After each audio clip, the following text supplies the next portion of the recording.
Hi friends, நம்ம இம்பார்ட்டண்டான தலைவர்கள் பிறந்த நாளாக பார்க்க போகிறோம்.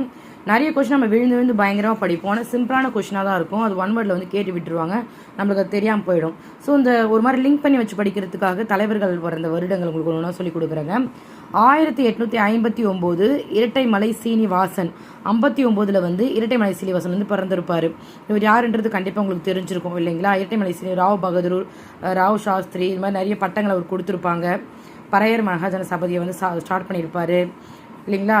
அப்புறம் 1869 வந்து காந்தி பிறந்திருப்பார், நம்ம எல்லாருக்கும் தெரியும் இல்லைங்களா? 1869 வந்து அவர் பிறந்திருப்பார். பெரியார் வந்து 1879 பெரியார் பிறந்திருப்பார். நேரு வந்து 1889. எதனால் இது சொல்லிக் கொடுக்குறன்றப்ப எல்லாமே 9லேயே இருக்குது பாருங்கள், நம்ம மறக்காமல் ஞாபகம் வச்சுக்கலாம். அம்புஜ தம்மல்ன்றவங்க 1899. அறிஞர் அண்ணா வந்து 1909. விக்ரம் சாராபாய் விண்வெளி இருக்குது இல்லையா, அவர் வந்து 1919. லதா மங்கேஷ்கர் வந்து 1929. ஏன் அப்படின்றப்போ டக்குனு இரட்டைமலை சீனிவாசன் சொல்லிட்டு பிறப்பு அப்படின்னு கேட்டாங்கன்னா போட்டுக்கணும்.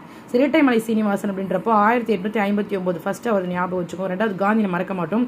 பெரியார் வந்து 1879னா ராஜாஜி வந்து 1878. ஒரு இடம் முன்பும் ஒரு இடம் பின்பு தான் அவங்க பிறந்திருப்பாங்க. நேரு நம்ம மறக்கவே மாட்டோம், 1889.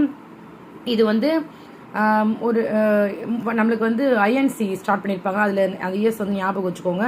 அண்ணா வந்து 1909. விக்ரம் சாராபாய் இந்த இயர் வந்து மறக்காமல் ஞாபகம் வச்சுக்கோங்க, இல்லை ஸ்க்ரீன்ஷாட் கூட எடுத்து வச்சுக்கோங்க. பட் நான் ஸ்க்ரீன்ஷாட் எடுத்து ஒரு பிரோஜனமும் இருக்காது, அடுத்து நம்ம போய் பார்க்க கூட மாட்டோம். இப்படி நீங்கள் படிக்கிறப்பயே ஃபஸ்ட்டு இரட்டைமலை பிறந்திருக்காரு, அதுக்கப்புறம் காந்தி பிறந்திருக்காரு, அப்புறம் பெரியார் பிறந்திருக்காரு, அப்புறம் நேரு.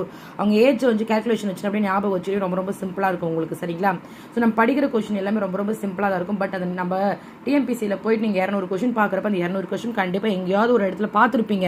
பட் அந்த இது ஆன்சராக அது ஆன்சராக நமக்கு தெரியாத காரணம் வந்து நம்ம அது ஒரு டைம் பார்க்குறப்பே அது தெளிவாக நம்ம வந்து மனசுக்குள்ளே வச்சுக்க மாட்டோம், அதனால தான் நம்ம அங்கே மறந்து போகிறோம், சரிங்களா?